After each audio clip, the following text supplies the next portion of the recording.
Good morning, good morning, good morning, good morning. To me, it's not me that put a shot there. Good morning, Grenada, Carriacou, PT Martinique. Hope everybody is doing good. It is Monday, October 19th, 2020. Good morning, good morning, good morning, good morning, good morning, good morning, good morning, good morning.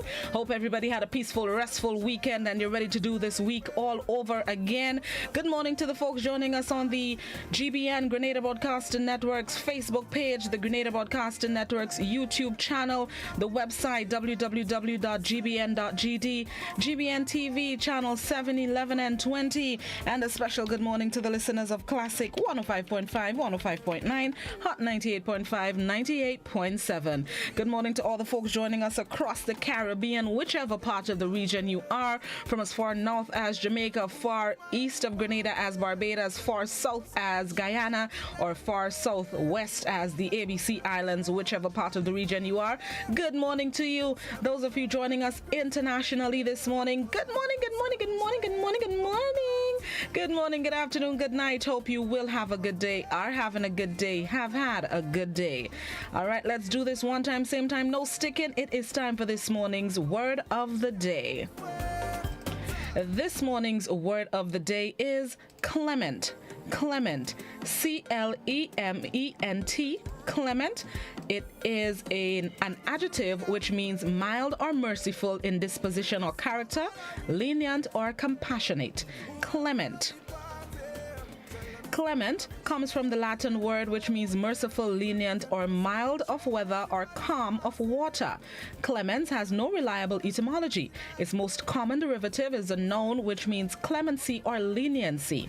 The phrase clemency of Caesar is not much used nowadays. It comes from the Latin, which first appeared as part of an inscription on a Roman coin dating to 44 BC. Therefore, shortly before Caesar's assassination and a nice bit of propaganda in his honor, Clement entered English in the late 15th century. This morning's word of the day, clement, C-L-E-M-E-N-T, an adjective which means mild or merciful in disposition or character, lenient or compassionate. Examples of the use of the word: I know you are more clement than vile men who of their broken debtors take a third. Another example of the use of the word: and the spirit of the times is happily growing more clement toward a greater fullness and variety of life. Word of the day is clement, C-L-E-M-E-N-T, an adjective which means mild or merciful in disposition or character, lenient or compassionate. And this morning's thought of the day: push yourself because no one else is going to do it for you. Push yourself because no one else is going to do it for you. Encourage yourself. Encourage yourself. Don't depend on other people to do so. Give yourself the boost that you may need, whether it's mentally, physically, emotionally. Give yourself that boost to give you that extra push that you may need. Let's see what's celebrated today. Today it is New Friends Day. New Friends Day rolls around annually on October 19th. The holiday is all about making room for new connections in your life and celebrating the potential for friendship everywhere you go. So try to make a new friend today. And today it is also World Pediatric Bone and Joint Day. World Pediatric Bone and Joint Day occurs every October 19th. According to the American Academy of Orthopedic Surgeons, more than 126 million people are impacted by musculoskeletal conditions. Many cases are brought on by obesity developed during childhood. World Pediatric Bone and Joint Day highlights obesity, screening, and prevention. The day also looks at symptoms, treatment, and economic impact. And most significantly in Grenada's history, October 19th.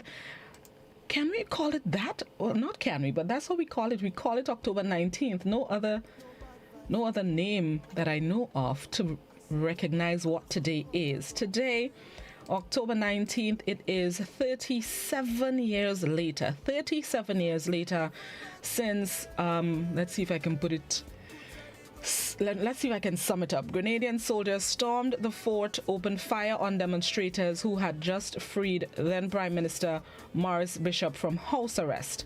Soon after, the soldiers lined up Mr. Bishop, some cabinet members and supporters against a wall at Fort Rupert and shot them dead. After that, Grenadians lived under 6 days of curfew until what is now our Thanksgiving on October 25th. So it is the 37th anniversary since the killing at the fort, the massacre, can I call it the massacre, at the fort that claimed the life of Maurice Bishop as well as hundreds of other Grenadians. Today we remember them. It is a day that brings up not so pleasant memories for a lot of Grenadians. Some people would remember it as a trying time in Grenada's history, but it is part of our history. We can't ignore it. We can't bypass it. October 19th, 37 years later. All right, let's see what needs to be shared. Sorry. Today I saw a notice. Where did it go? Right. Yes. New Life organization. They've issued a notice inviting the people who have applied last year for the electrical installation or plumbing program but did not get placement. They're asking that you make yourself available next week, God willing, if you are still interested in pursuing any of the two skills, electrical installation or plumbing. So contact the New Life organization. The meeting will be held at the institution in Palma, St. John next week, Tuesday and Thursday between 10 and 12:30 p.m. Contact the school to get your application to ensure that you have what you need to, just in case you want to be part of New Low's electrical installation or plumbing programs. Congratulations are going out to the top 3 places in the GFA's Pure Grenada Cup. First place, Big Parish Stars. They defeated St. Mark Western Stars in the final, which was held yesterday. Congratulations to Big Parish Stars for claiming the tournament title. St. Mark Western Stars finished second, and in third place, I believe it was St. Patrick Crown City Strikers, if my memory serves me correctly. So congratulations to St. Andrew, St. Mark, St. Patrick in that order, first, second, and third in the 3rd annual Pure Grenada Cup. And finally, before we take the break, the National Water and Sewage Authority has issued service interruption notice for St. Mark and St. John. According to the news release, consumers from Victoria through to Maran, including Waltham, Benet, Coast Guard, Diamond and surrounding communities in the parish of St. Mark and St. John, please be advised that water will be interrupted today between the hours of 9 a.m. and 6 p.m. due to network maintenance. So residents in St. Mark and St. John, Maran through Victoria through Maran, including Waltham, Benet, Coast Guard, Diamond and surrounding communities in St. Mark and St. John, water would be interrupted from 9 a.m. to 6 p.m. today. So stock up just before you head on out to work or school and ensure that you have supply just in case there's a delay in the in putting back the service at 6 p.m. All right, we're just in time for the news. Thank you guys so much for joining us. Stick and stay. This is Good Morning Grenada. We're going to bring you the highlights of our week in review, I should say, on our visual platforms. And on radio, we bring you the morning edition of news. Thanks for joining us.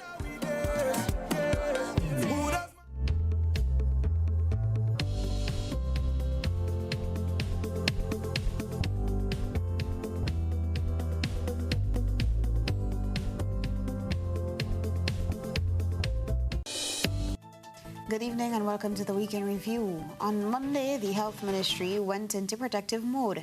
It has taken a Grenadian national into quarantine following a positive COVID-19 indication from a battery of tests. This brings to 25 the number of COVID-19 cases which have been recorded in Grenada. And the commonality with this development, as with most others in the past, is that it is an imported case. The patient has been identified as a 32-year-old male of Tivoli who returned to the country on Air Canada Monday, October 5th. This latest case is the first in about 3 months, and it is the first imported case since the full reopening of Grenada's borders on 1st October. The confirmed case is a St. Andrew resident who returned from Canada and who regrettably left quarantine unknown to health officials before he was given the all clear to do so. The CMO confirmed that the individual has been quarantined. He said health officials have already started testing individuals who have been in contact with the patient. We have received numerous reports alleging that the individual was present at social gatherings. We are at present investigating these reports, and if individuals are aware that they were present at these gatherings while the individual was there, we urge them to quarantine themselves and contact health officials. He said the patient will be charged. Some people went into panic mode as reports of the suspected case made the rounds. During GBN's To The Point program on Monday, callers expressed concern about their safety. They were reacting to suggestions that quarantine protocols are not being followed. There are households presently under quarantine as a result of exposure to this individual. It is not one household, all right? There are going to be many households that are affected, all right? As we get more information and as we identify more contacts, those persons are placed under quarantine, all right? I do not have I cannot give you a number at present. Like I said, the situation is fluid and ongoing. Remember, this case was confirmed yesterday. The testing is ongoing today, so I would not have that number in front of me because the persons doing the testing are out in the field conducting the testing. Once they collect the samples, it goes to a lab. It generally takes between 1 to 2 days for to receive the results. That was Chief Medical Officer Dr. Sean Charles. Now, during GBN's To The Point program on Monday, callers expressed concern about their safety. We have civilians that have friends in the police force. Something goes wrong, and well, because of a friend, they, make some excuse, they pass it over, pretend that they don't see. Such persons, in the case of the police, they should be dismissed immediately. The law is the law. And unless these things are not done, we are not going to get anywhere at all. Thank you. Somebody else on WhatsApp says you never get 100% compliance. Those who breach the protocol should be prosecuted. What is good for the goose is good for the gander. You can have people, some going in quarantine and some not. This is not right for our nation. We don't want this COVID to come and ride us each and every man. We're in a small nation, and we have to protect our nation. Well, you see that when they lowered the repercussions and stuff like that, so the penalties, they pay less and they get less jail time and so, they say they left it as it was. You understand? So you lower the price. Some people could gather that kind of money, you understand? So mark up the penalties how it was, and if they cannot stay in quarantine and they don't want to follow our rules, send them back where they come from. Okay, aren't there penalties attached to those regulations? As far as I know, they enforce the penalties consistently. Short answer. Some people were also angered by reports that a Grenadian resident sneaked into a quarantine facility to visit someone who arrived on the island last week. Reports are that the person jumped out of a window to avoid being detected by health and security officials who were examining the property. Reports are that the person suffered a broken leg. Meanwhile, the Ministries of Tourism and Health are working towards developing the new way of doing business in the tourism sector by introducing the element of monitoring. Both ministries are in the process of training health wardens, tasking them with the responsibility to regularly visit various tourism stakeholders on island to ensure they have implemented and are maintaining all health and safety protocols within their establishments. Rena Pear has more in this report. The monitoring process will begin with the wardens first visiting all stakeholders who have obtained the Pure Safe Travel certificates, which allows the establishments to welcome international visitors who have met the requirements for entry in the community. Minister for Tourism and Civil Aviation Clarice Modest Cohen, who attended one of the training sessions, says the warden's new task is crucial to the economy of the country. A number of Grenadians depend on this industry for their living, for their livelihood, for their bread and butter, anyhow you want to take it. And the numbers I have, it could be more than that, it's about 4,000 Grenadians, you know. And when you talk about the 4,000 Grenadians, think about their families. So whether it's a gentleman, whether it's a lady who's employed in the industry, you go into their homes, it might have 4 or 5 other people there dependent on them. What you're doing is saving lives, keeping your country safe, and allowing persons to carry on with the jobs that they used to do before. This is an extremely important job that we're asking you to do. The trainees were also enlightened of the work that has been done in creating the 6 subsectors, reopening protocols and checklists. Chairman of the COVID-19 committee, Dr. Berth Brathwaite, shared information on the virus and tips on how citizens and visitors can keep themselves safe. Looking specifically at the front desk, if you saw a lot of people clustering around in front at the front desk, you know that is not right. Another area you look at specifically is the bars. Is the barman allowing a lot of people to congregate around the bar? That should not be the case. In most instances, people are going to be served drinks, and they'll be sitting properly spaced spatially. The gyms are areas that, where they have to be really very meticulous. It is important that you keep on your mask, that you try to encourage people around to put on the mask. The training for the health wardens commenced on Friday, October 9th. For GBN News, I am Rina Pear. Welcome back. Students and teachers are safe in the nation's schools despite Grenada recording its 25th COVID case. The assurance was given by the Chief Medical Officer in the Ministry of Health, Dr. Sean Charles, who says once everyone adheres to all health and safety protocols, there is no need to panic. Rina Pear has more. Dr. Sean Charles, Chief Medical Officer in the Ministry of Health, is confident that students and the teachers will be safe in schools, despite the recent removal of the 3 feet physical distancing guidelines during classes and Grenada recording its 25th COVID-19 case over the weekend. This comes after the president of the Grenada Union of Teachers, Marvin Andel, called for the 3 feet distancing guidelines to be reinstated, citing fears for the well-being of students and teachers. At this particular time, where we are not certain that we do not have a community spread, we consider this to be grossly irresponsible on the ministry's part.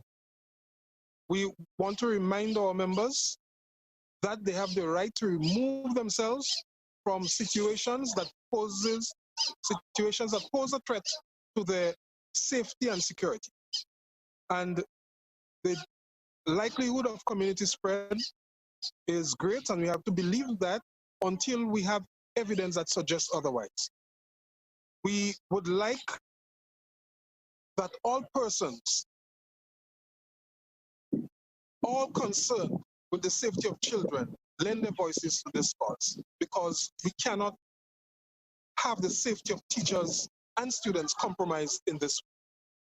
Dr. Charles explains that the removal of the 3 feet distancing guidelines only apply in classrooms and not during lunch or recess. During class session and throughout the school day, all students must wear face coverings and adhere to all health and safety protocols. The CMO says if everyone plays their part, he is confident that the removal of the physical distancing guidelines will not pose any risk to students and teachers.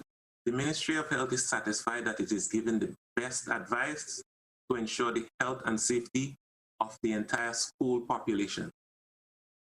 Right? The the students and parents and teachers and everyone should ensure that as best as possible and in all situations they are adhering to these guidelines, prevent the school environment from becoming unsafe. Dr. Charles said while it is important to be proactive and vigilant at this time, there is no need to panic. For GBN News, I am Rena Pear reporting. A St. Mark young man says he's on the move and does not plan to stop despite his challenges. Abel Mark has come a long way and he continues to dream big. It was in 2016 that GBN Television broke the news of young Abel Mark. With more than 47,000 views and 23,000 shares, this young man's story touched many hearts. Here's another update from Rena Pear.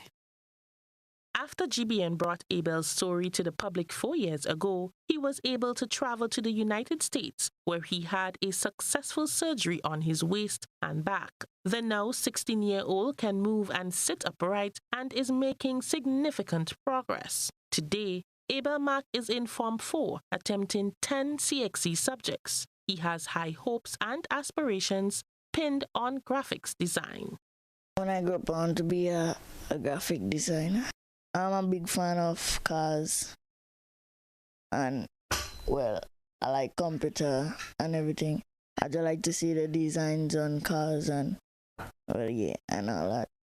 Any type of graphic, but my main graphics is on vehicles, like the logo and everything. As Abel continues his educational journey, he has a fervent prayer. Well, all I want to do is just to walk, and that's all. Well, if that is possible, I'll feel real happy to walk again. You ease me in, well, for me mother-wise and getting on in school more. I'll be able to walk, well, a little more faster into my other classes and them. His father, Clifton Mark, also harbors Abel's dream of realizing his full potential to walk.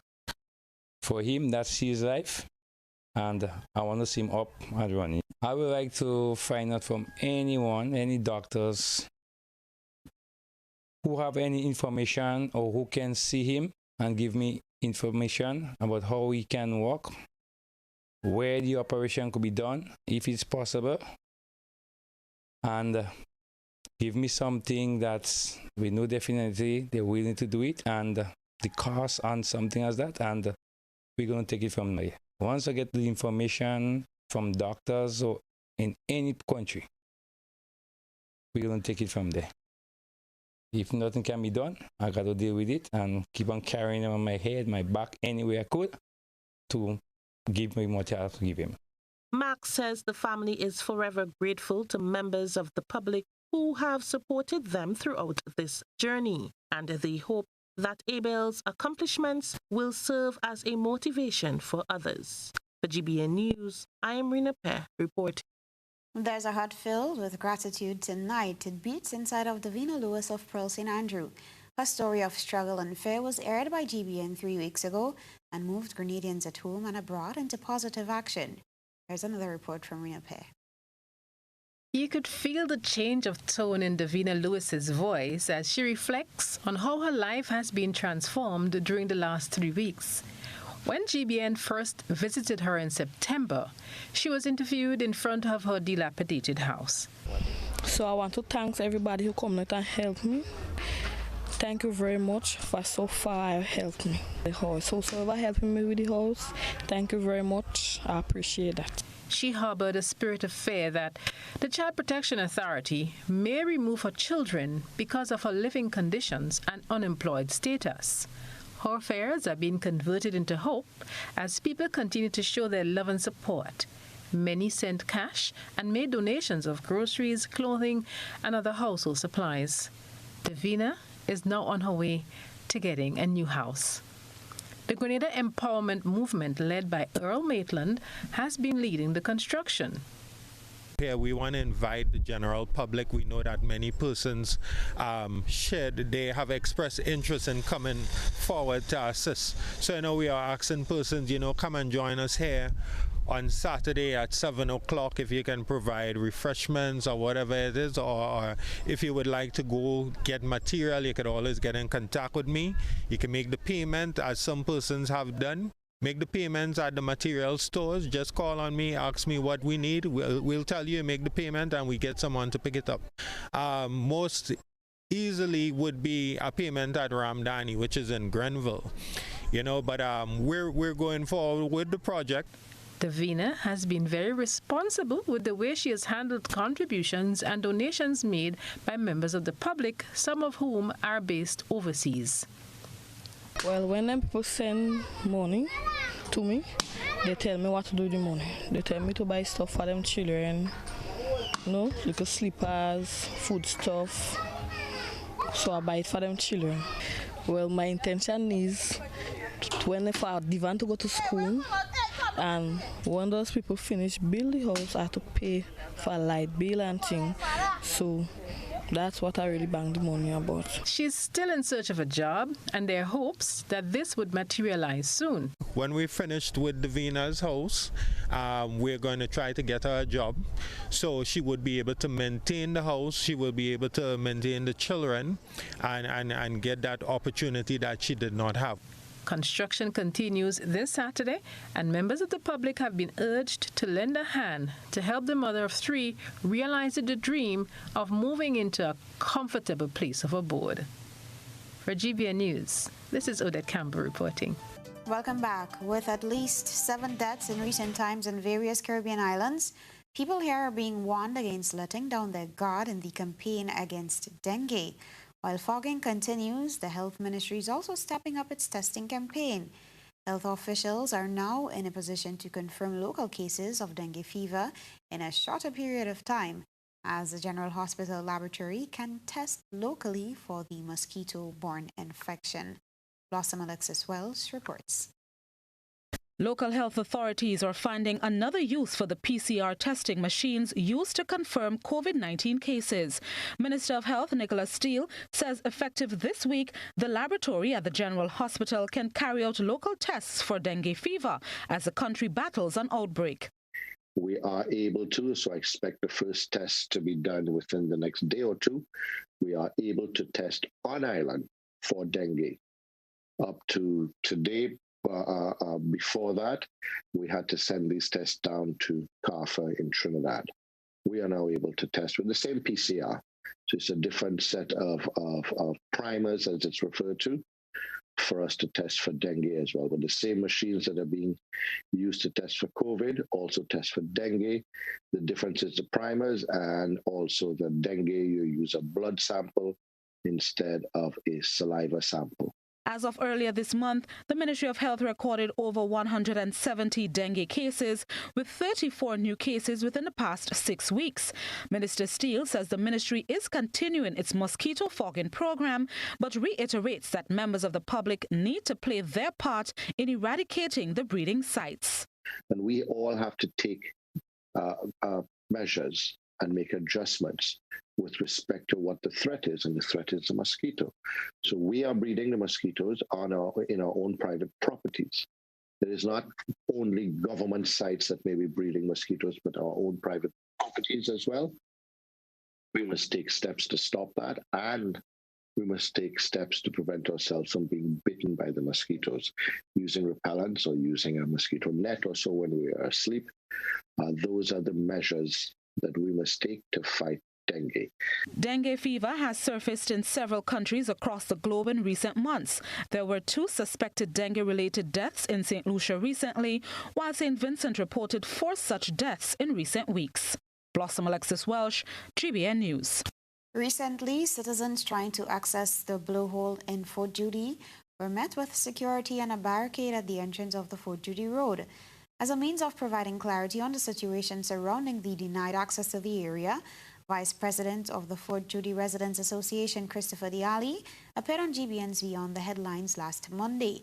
Diali says all lands, including the roads in Fort Judy, are privately owned, and as a result, the landowners can dictate what can and can't be done in those specific areas.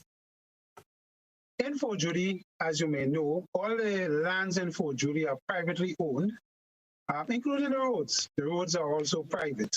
So what happens in Fort Judy, traditionally and historically in Fort Judy, over the years, it would appear that John public believed that the Fort Judy lands in the Point area in particular probably were public lands and lands that you could have just frequented and do what you wanted. And, we have had a lot of incidences with private people doing a lot of stuff in Fort Judy. That being said, what is important to note is that all the lands in Fort Judy, especially down in the Point, are now privately owned. And as a result, people, when you own private land, people have a right to how things are conducted on their land and what is done and what is not done. The Vice President said a number of issues led to the residents' decision to impose restrictions.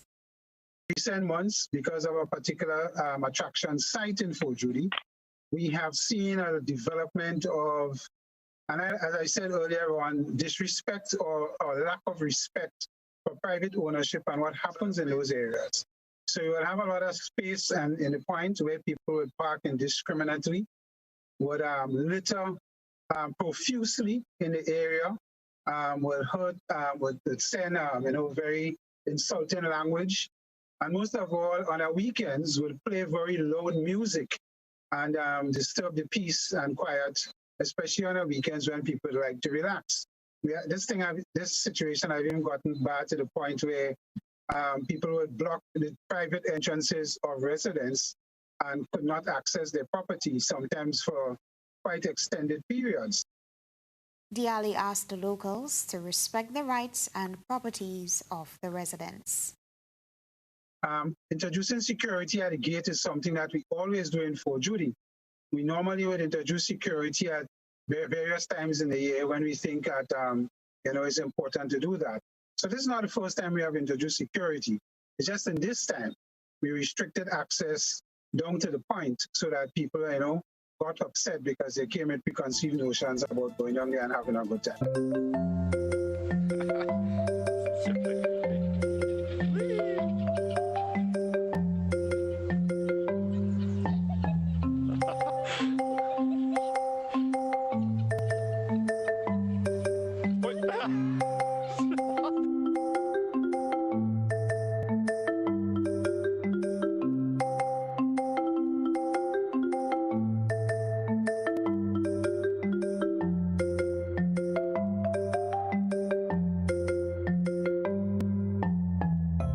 Once upon a time, we shopped at Wonderland, then Neverland. But we're all grown up now and no longer believe in fairy tales. So now we just shop at Shoes R Us. At Shoes R Us, we stock the latest in shoes, tops, and jeans for the fashion-conscious lady.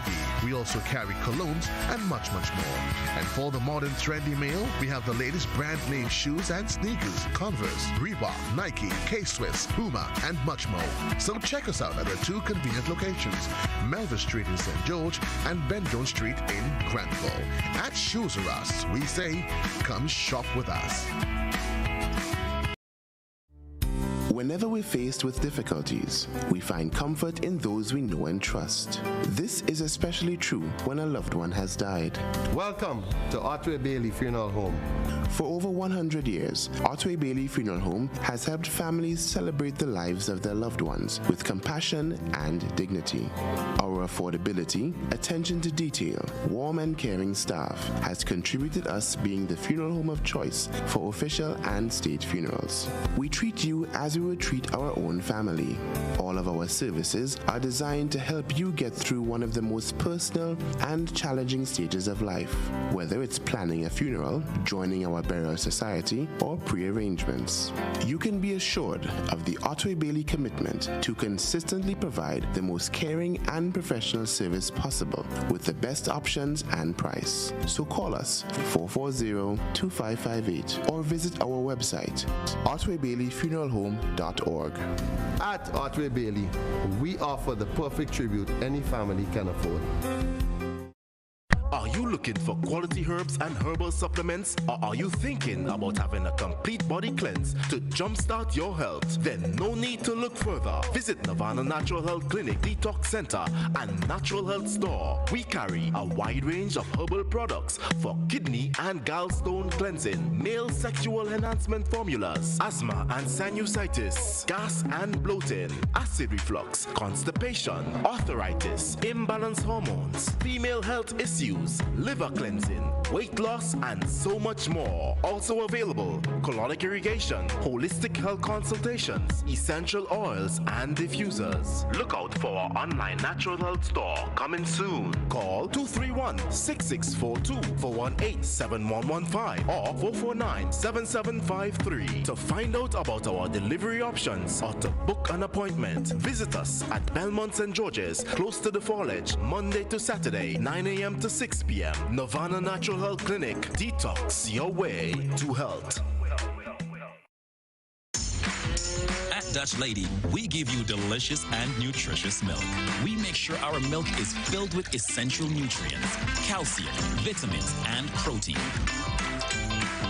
Dutch Lady gives everyone in the family a strong start to the day. Keep your family healthy and happy.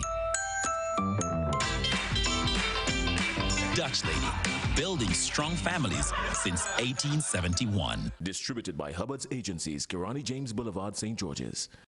Rubis is giving you more ways to win because you deserve it. Spend $50 or more in Ultratech fuel or purchase a Rubigas refill at any Rubis service station and get an entry card. Win one of 5 amazing grand prizes worth $2,500, including Ultratech fuel, cash, groceries, bill payment vouchers, and home furnishings. Each grand prize winner gets to donate $500 to charity too. Plus, win exciting weekly prizes, including electronics. Make sure you're in with a chance to win. Win with Rubis. You deserve it. I'm reaching my dreams with GOT. They're the ones for me. I'm reaching my dreams with GOT. They're the ones for me. Since 1983, they've been serving the country, and we like all their financing, giving the people what they want, what they need, what they love. Come and join the family that's here for you all the way. From birth to graduation, your first job to your home, and your card through your golden years. The GT Credit Union has been actively supporting nation building through its many sponsorships and programs, including Financial Literacy Quiz, Pass the Torch Calypso Program, Junior Cooperatives in Secondary Schools, CPEA, and the TAMCC Grants. The credit union has helped many people make their dreams come true. Let them help you with yours. You don't have to be a teacher to be a member. So what are you waiting for? GUT Credit Union, it's where you belong. Bruv. Hello? I can't see you. What's good? But I can't even hear you. Yo. Hello? Hello? Ah! Okay, I see. I'm good. I'm coming in. Ah, there you are. Live the experience right now. Enjoy high-quality video calling today. Stream, upload, and share with Digicel super fast LTE network. Visit our stores today and live the experience today. Digicel. Rubis is giving you more ways to win because you deserve it. Spend $50 or more in Ultratech fuel or purchase a Rubigas refill at any Rubis service station and get an entry card. Win one of 5 amazing grand prizes worth $2,500, including Ultratech fuel, cash, groceries, bill payment vouchers, and home furnishings. Each grand prize winner gets to donate $500 to charity too. Plus, win exciting weekly prizes, including electronics. Make sure you're in with a chance to win. Win with Rubis. You deserve it. Showtime shop at Quartz. We got all the things you want. So many ways to shop. You can pick up curbside. It's showtime shop at Quartz. All the appliances, electronics, and furniture you like. Showtime. Showtime. We got it. Just what you need. Yeah, Quartz got it. 5 things you need to know about self-isolation. Stay home. If to self-isolate, it means staying at home, not going to work, school, or other public places, and you should not have any visitors. Separate yourself. If you live with others, then you need to stay in a well-ventilated bedroom with the doors shut. If you have to share a bathroom, then use it after everyone else. Don't share towels and toiletries, as this may put others at risk. Call ahead. If you develop symptoms such as a fever or cough, then seek advice first by calling the Ministry of Health's hotline at 538-4787 or 458-4787. Please do not show up at a medical center or hospital, as this may put others at risk. Take care with waste. If you test positive, your waste should be double bagged and disposed of separately. Create a buddy system. If you live on your own, you can plan with friends and family to check in with each other and run essential errands if one becomes sick. Once sick, they should leave groceries on the doorstep. Why it's important. COVID-19 causes a mild illness for 4 out of 5 persons. Self-isolating will help protect the older generation and those who may have underlying health problems from getting infected.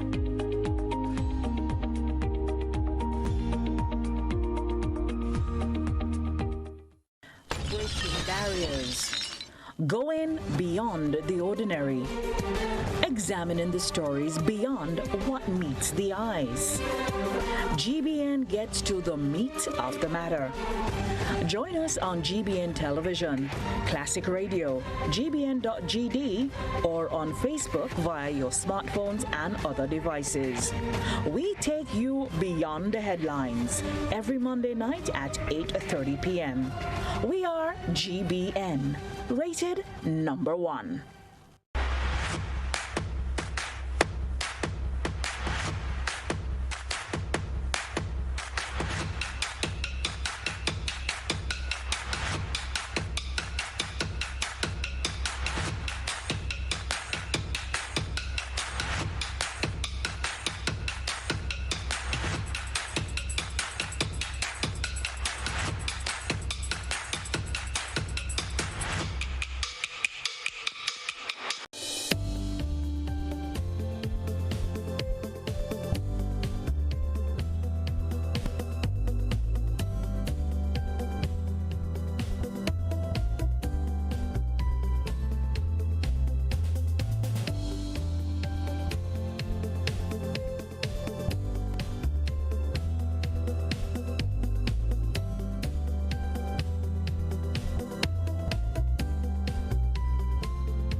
Welcome back to Good Morning Grenada. 20 minutes after 7 o'clock. Those of you who need to get to work for 8, you have just about 40 minutes to do so on time. So hustle, hustle, hustle. If you're still at home or if you're in traffic, don't forget, coming up at 1:15, we have this morning's Traffic Cam, a collaboration with Just Cool Media. So stay tuned for that. But in the meantime, we're going to get into this morning's discussion. This morning we have joining us representatives of the U.S. U.S. Embassy. The U.S. Embassy currently has a program ongoing called the AEIF Fund, and they are here to tell us more about that fund and a project that they were successful in doing. I have joining us on the program Mr. Leland Lazarus, Deputy Public Affairs Officer at the U.S. Embassy, Nadina Williams, Fulbright Scholar, Fiona Sandy, Fulbright alum. Good morning, ladies and gentlemen. Good morning. Hope all is well. So let's get into it. So I'm going to start with you. Let's start with Miss Sandy. Miss Sandy, tell us about the grant or the program itself before we get into the exact project. Tell us about the program. Sorry, Miss Sandy, you're sounding a bit far. Can you hear me now? You're sounding very far. Say it again. Can you hear me? Yeah, there we go. Right. All right. Go ahead. I'm gonna have to hold the mic up. No problem. So, Nadina would have developed this fantastic project on peer mentorship, starting with developing this or unfolding this in Carriacou and Bitimani. And we are exposed to this fantastic fund that the U.S. Embassy affords its alumni, persons who have done exchange programs through the U.S., whether it's a degree program or a short-term program. So it affords us the opportunity, these alumni, to participate, to apply for some funding for these projects once they fall under, the particular theme that they're running that year. And the fund is Alumni Engagement Innovation Fund. So we applied to this, and thankfully we were successful. Now the theme for the year that we applied was Women, Peace, and Security. So I looked at Nadina's project, and I told her I'd work with her as the program coordinator. The idea was completely hers. As the program coordinator, fit this into the theme. And we realized when we look at UN research that women have been pillars in communities since the beginning of time. And based on their research, they found that women have been greatly involved in lasting and sustainable peace initiatives and peace agreements and so on. It's just that their voice was never recognized. And so the UN has done a lot of work, including UN Resolution 1325, to try to get the voices of women recognized. And this, I believe the US have in championing this cause as well, tried to get this agenda fulfilled. And so we looked at Women, Peace and Security, we looked at our project, which deals a lot with social cohesion and building young people into pillars of society, into the leaders that we want for tomorrow. And we decided that if we look at security, it's much wider than we really think it is on a day-to-day basis. And by focusing on social cohesion, and developing well-adapted young persons into the leaders we want for tomorrow. Indeed, that would assist with this agenda of peace leading to better security. And why we also looked at this is because, well, Nadina's female, I'm female, so this is our contribution to the agenda, added to which a lot of the mentors in this program and the trainers of the mentors are females. So again, we see women's contribution to strengthening our society. Mr. Lazarus, what can you tell us about this fund and how, or the application process leading up to it, that Ms. Williams and, well, by extension, Ms. Sandy, were successful in being the ones to receive the grant? Yeah, so what Fiona was just talking about, it's called the Alumni Engagement Innovation Fund. And so anybody from around the world, if you have engaged in one of our exchange programs before, whether it be the Fulbright program, which actually all three of us are alumni of. I'm an alumnus of the US Fulbright program, where I went and I taught English in Panama in 2013. So we're all Fulbright alumni. But once you become an alum, then you have the opportunity to apply to the AEIF in order to carry out a follow-on program in order to support your local community. But one more thing I wanted to highlight is that, the U.S. Embassy has a whole host of other programs that is not only geared towards alumni who have done some of our programs, but basically anybody who would like to apply. If you're interested in partnering with the U.S. Embassy, just go to our website. It's bb.usembassy.gov. There are small grants that people can apply to. We are also extremely committed to supporting young entrepreneurs, young female entrepreneurs, young female leaders. Actually, I'm here in Grenada this week supporting my ambassador, Ambassador Linda Tagliatella. And Ambassador Tagliatella, she is so committed to young women leadership, so much so that she's actually going to be meeting with 3 alumni of our recent Women in Politics Leadership Initiative. There were 3 Grenadian women who participated in that virtual program. It was a huge success. We had women from across the Eastern Caribbean who participated in WIPLE, and so she's going to be meeting with them later on this week. But it's a perfect example of the many ways and many programs that we have in order to support young women and young entrepreneurs in general throughout the Eastern Caribbean. Nadina, how did you come up with the idea for the project, the theme or the project entitled Inspire Leadership and Mentorship Programs? What inspired that project? For me, I would have started this program in 2009 at my high school because I'm a guidance and counseling officer. And so one of the ways that I wanted to mitigate issues that were happening within the school, for example, the low performance of students, other social and personal issues that were happening. And so it was an initiative birthed as a result to help correct these weaknesses or these gaps. And so as a result, the program came into being. And so it lasted for quite a few years until I left to study for the US under my Fulbright exchange program. And in returning, I decided to reestablish and even extend it to the other secondary school here in Carriacou. And so for me, it's all about helping students help each other as they progress through high school, which as we know is an important milestone that prepares them for adulthood, making sure that they're well adjusted, as well as they have a sense of psychological well-being and succeed academically. And so that was the reason or the purpose in which the program was actually started. So since the program has been rolled out, have you seen success or the benefits or your idea of what it would do? Have you seen that come to the fore? Oh, definitely. I have seen incredible impact. I have seen mentoring relationships last up until adulthood. I still have my past mentors come and say, you know, Miss, me and my mentee, we still talk, you know, we still celebrate each other's birthdays. I have seen children succeed as a result of and actually attribute their success and, you know, CXC passes to mentors. I have seen a change in the school environment.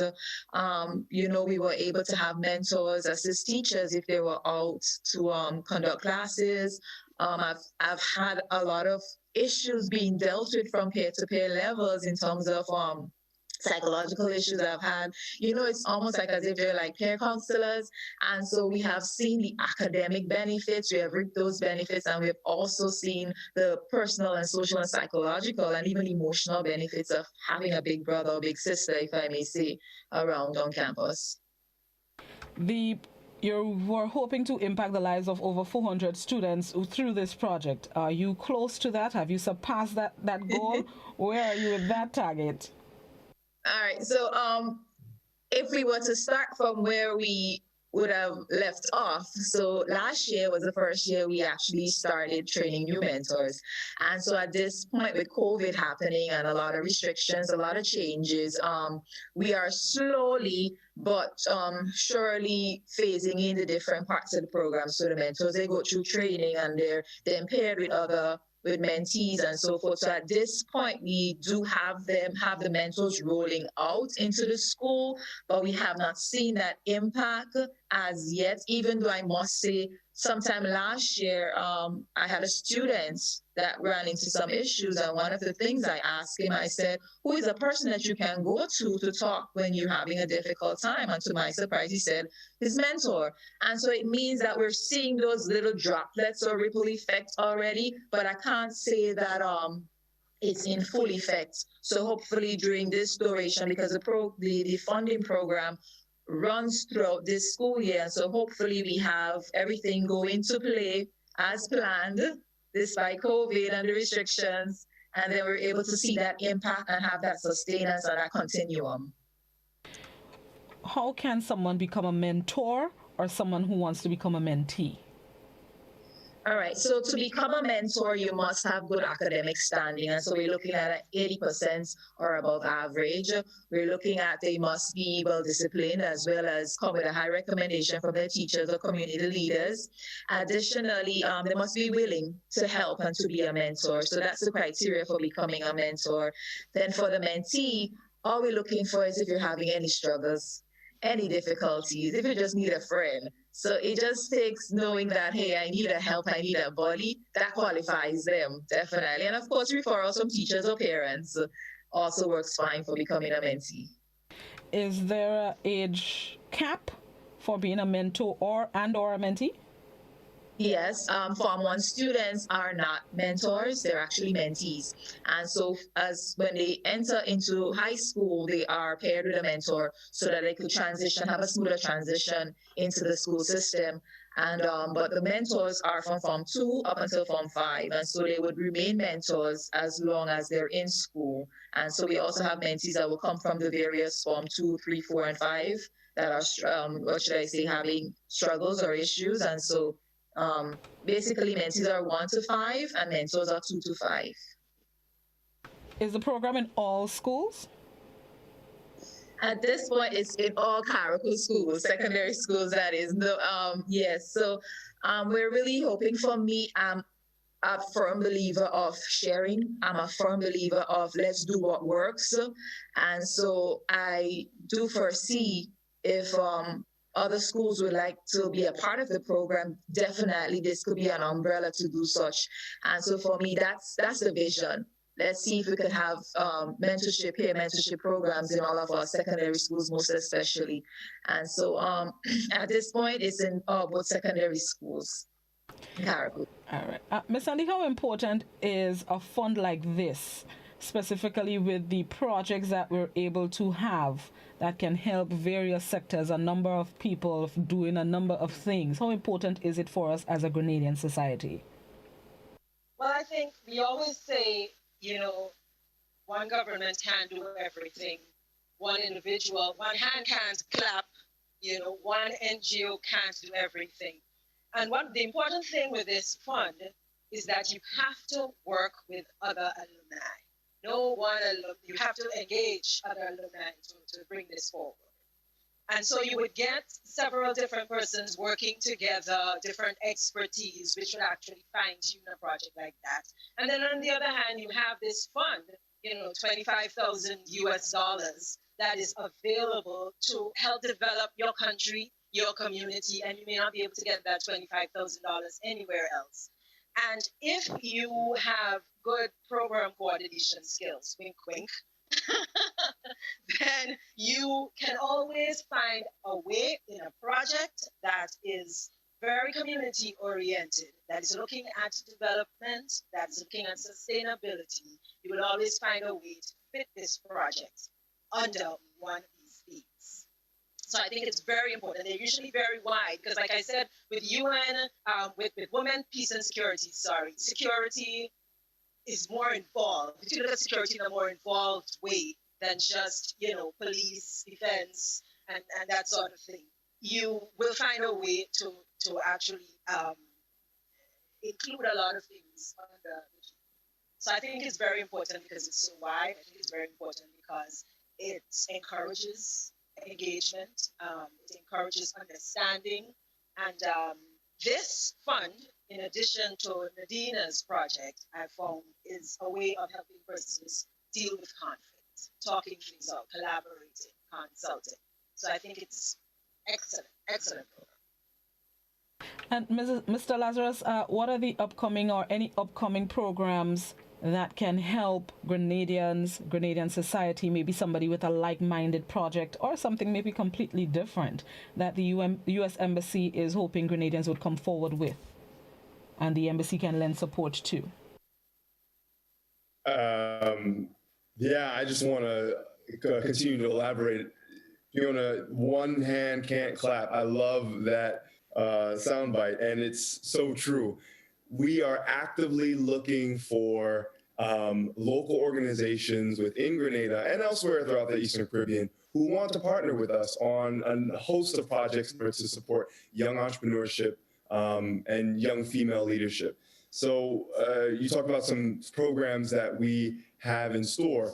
Well, everybody has been affected by COVID-19, of course. And so a lot of our programs have actually gone online, but they've actually still been robust. I mentioned the Women in Politics Leadership Institute that we just completed just a few weeks ago. And again, there were 27 women throughout the entire Eastern Caribbean. And since that program, they've still been keeping in contact with each other. They've still been collaborating. They've still been managing and keeping friendships. So it's been a fantastic program. Recently, we partnered with the CARICOM Youth Ambassadors on a professional development series. So if people haven't seen that, definitely go on our Facebook. Just type in U.S. Embassy Bridgetown on Facebook, and you'll find our page. But it was a 3-part series on simple things like, how do you write a resume, right? How do you write a CV? Some great interview skills. How do you market yourself in 2020 with LinkedIn and Instagram and so on and so forth? So they were very, very interesting initiatives. And coming up throughout the year, and of course in 2021, we'll have a whole host of exchange programs that will sort of revive as COVID continues to sort of improve. And so some of the programs are, they call it YLIs. That's the Young Leaders of the Americas Initiative, YLI. That's specifically a youth entrepreneurship program where young entrepreneurs can go to the U.S., learn entrepreneurship skills, and then bring those skills back to their home country in Grenada or elsewhere in the Eastern Caribbean to start their own business. And then we give them, again, financial support, mentorship in order to help. Then we have our own Youth Ambassador program that's specifically for high school students, again, to travel to the U.S., meet other people from around the world, and then carry out projects within their own local communities. So basically, if you want to partner with the U.S. Embassy, go on our website. That's bb.usembassy.gov.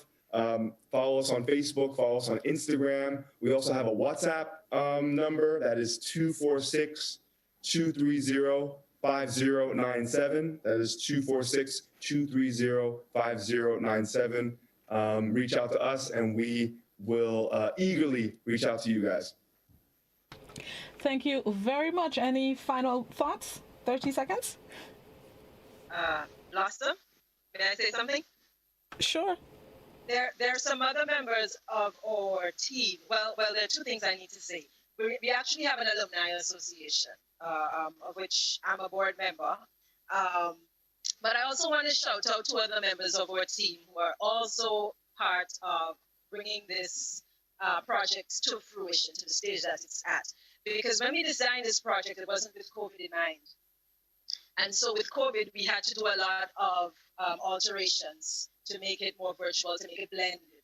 And I want to thank the president of that alumni association, Russell. Russell is a teacher at the Anglican High School. He's also an excellent project writer. And he's been, well, in a sense, a great mentor to the rest of us in project writing as well. And I want to also thank Tira Antwine. She's the treasurer of the Alumni Association, and she has been very instrumental in assisting us with the budgets, in assisting us with the performance management scheme that we need to use to monitor our projects. So I just want to say thanks to both of them and to recognize them and their contribution. Great. Thank you. I'm making sure nobody is about to speak. Right. Thank you very much, ladies and gentlemen. Congratulations, Nadina, Miss Sandy, Mr. Lazarus. Thank you guys so much. Keep doing what you're doing. And hopefully this mentor program would be able to spread to the mainland as well. Thank you. Thank you. Have yourselves a good day today. Thank you. And you. Thank you very much. Those were Miss Fiona Sandy, Nadina Williams, Leland Lazarus, as they told us more about the Alumni Engagement Innovative Fund. We thank them for being our guest and shedding some light on this. If you want to be a mentor or a mentee, just check with your teachers, principals at your schools. And if you're on the mainland and you're thinking about starting a project like that in your institution, I'm sure it will be welcomed by those involved. Let's take a break, and then we come back. We're going to link up with Just School Photos for this morning's traffic cam. This is Good Morning Grenada. We'll be right back. Are you looking for quality herbs and herbal supplements? Or are you thinking about having a complete body cleanse to jumpstart your health? Then no need to look further. Visit Nirvana Natural Health Clinic, Detox Center, and Natural Health Store. We carry a wide range of herbal products for kidney and gallstone cleansing, male sexual enhancement formulas, asthma and sinusitis, gas and bloating, acid reflux, constipation, arthritis, imbalanced hormones, female health issues, liver cleansing, weight loss, and so much more. Also available, colonic irrigation, holistic health consultations, essential oils, and diffusers. Look out for our online natural health store coming soon. Call 231-6642 418-7115 or 449-7753 to find out about our delivery options or to book an appointment. Visit us at Belmont St. George's, close to the Foliage, Monday to Saturday, 9 a.m. to 6 p.m. Nirvana Natural Health Clinic. Detox your way to health. It's a local blend of smooth, local chocolate, enhanced with our local spices. Grenada, welcome the new exciting taste of Brown Girl. Grenada's original blended chocolate rum cream. Only 15% alcohol and a taste of pure pleasure that you will enjoy. Call us today to request your free sample and make orders. Free delivery available island-wide. Brown Girl, the taste that keeps you wanting more. How going on, boy? Hey, good old things. Hey, Daisy.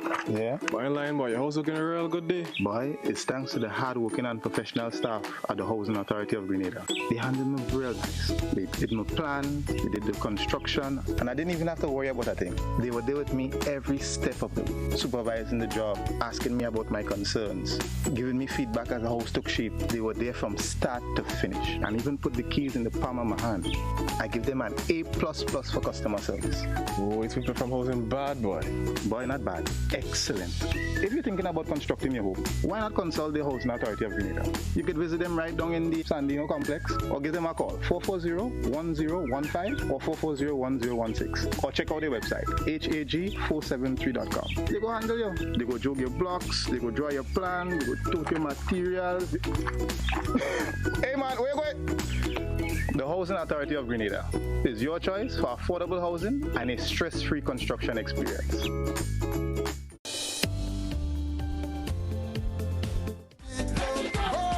Welcome back to Good Morning Grenada. It's now time to join up with Just School Photos for this morning's traffic cam.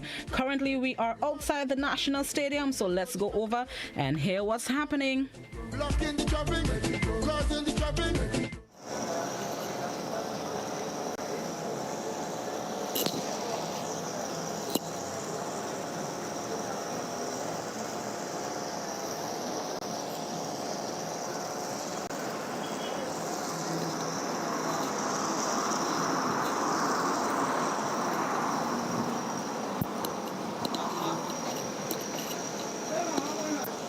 Good morning to all the viewers of GBN. Welcome to your traffic cam on a Monday morning. Just School Media in collaboration with GBN. Today we are outside of the Grenada James Athletic Stadium, and we're looking at the traffic coming from on the western side of the island, passing through Mount Morris and coming down. We expect a long traffic congestion coming through. We'll and take a closer look, we see traffic coming down all the way from Cherry Hill. So motorists coming down on the western side of the island into St. George's, or you're passing through St. George's, expect traffic delay. Currently, we are outside of the Grenada James Athletic Stadium. And you can see how slow the traffic is moving this morning.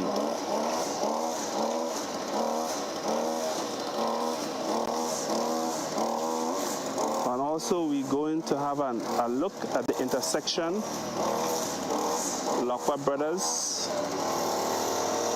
to see what the traffic condition is like.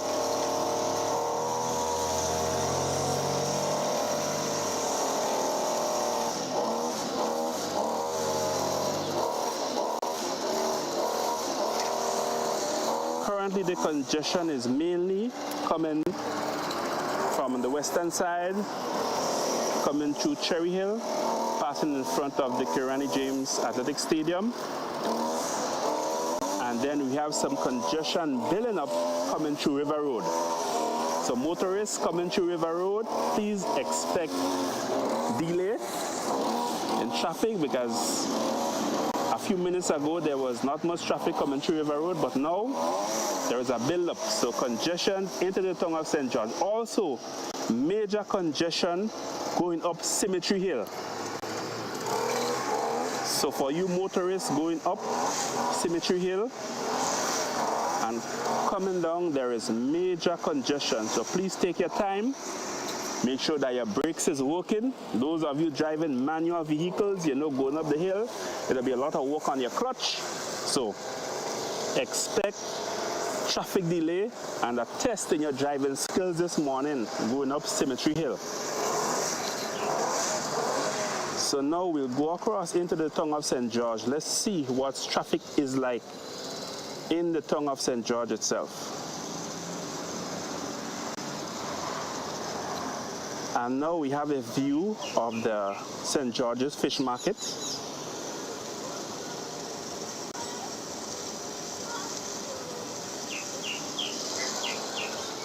We are going through Melville Street. Right in our view now is the fish market. See, all the boats are still parked.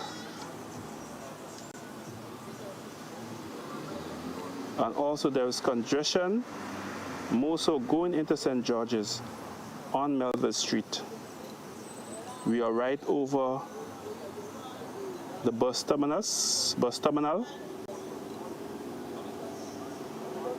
And the major congestion is going into St. George's on this here Monday morning. So this is Just Cool Media in collaboration with GBN, bringing you live traffic cam on a Monday morning. At this time, through the streets of St. George's, there's not much traffic.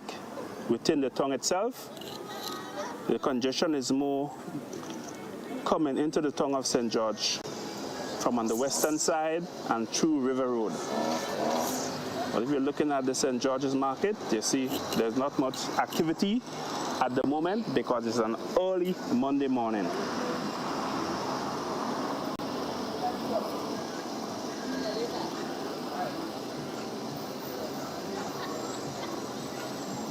Here we see the port, the St. George's Port, the cruise ship terminal.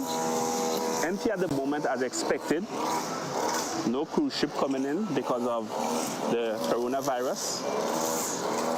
But a beautiful view of our cruise ship port.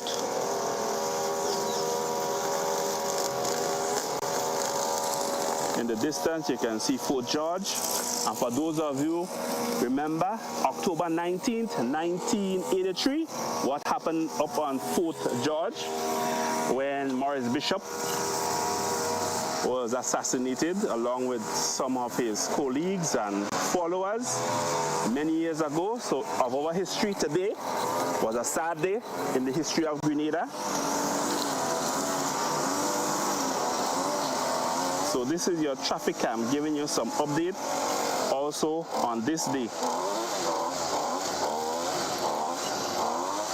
So we are coming back over to outside the Grenada James Athletic Stadium to see what the traffic is like on this here Monday morning. So want to say happy Monday to all. Have a wonderful week on work. So we see there is still major congestion coming in to St. George's along the western side, right in front of the Grenada James Athletic Stadium. We also have traffic congestion going up Cemetery Hill and also coming through River Road. So motorists, expect 15 to 20 minutes delay in traffic this morning.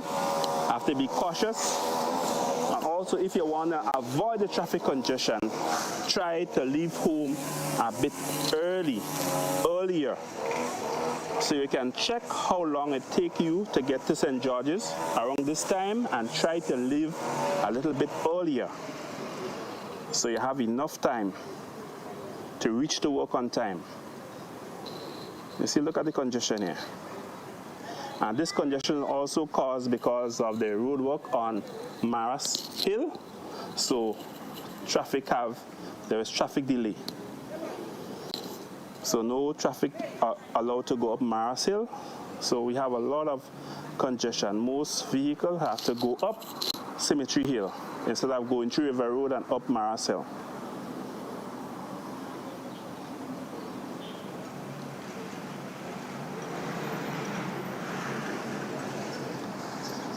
So look out for our next episode on Wednesday when we will be at a different location to see what the traffic congestion is like.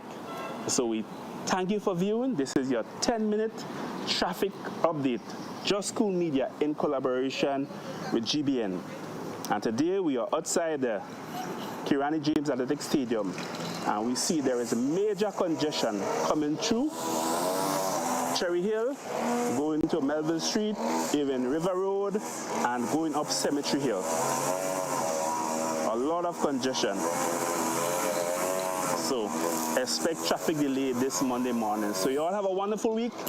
Thank you for tuning in to GBN. Thank you. This is Junior Checkley, Just Cool Media in collaboration with GBN, your traffic cam update on a Monday morning. Have a wonderful week.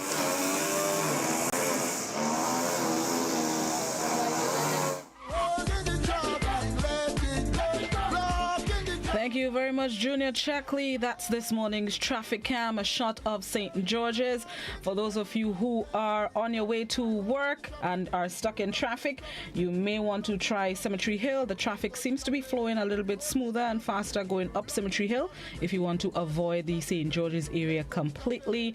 But in front of the Grenada James Athletic Stadium, the traffic is backed up all the way to that little incline, almost to Cherry Hill area. So keep that in mind as you journey to your various destinations. We thank you once again, Junior.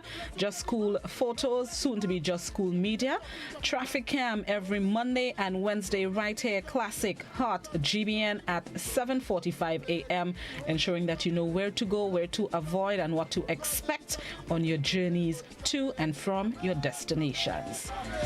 All right, it is now 5 minutes to 8. We're going to end the television production at this point.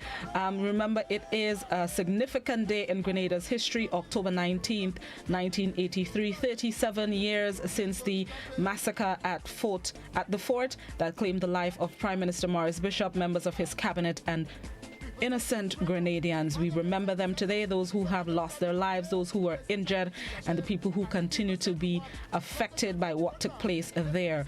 In this morning's To The Point program, we will be looking at October 19th. There really isn't another name for the massacre. October 19th massacre we'll discuss in this morning's To The Point, coming up at 9 on Classic FM and GBN. So keep it locked for that. Right now we're going to prepare for the morning edition or the BBC 8 a.m. newscast, which would get underway shortly. Those of you heading out, thank you guys so much. Have yourselves a safe, productive day. Remember, Grenada currently has three active COVID-19 cases, or should I say 3 known active COVID-19 cases. Continue to protect yourselves, the lives of your family. Those of you with mosquito breeding sites around your homes and business places, dengue fever is also on the rise. Please continue to protect yourselves. We have COVID, we have dengue, and normal bad mind. Have yourselves a productive Monday. Bye-bye.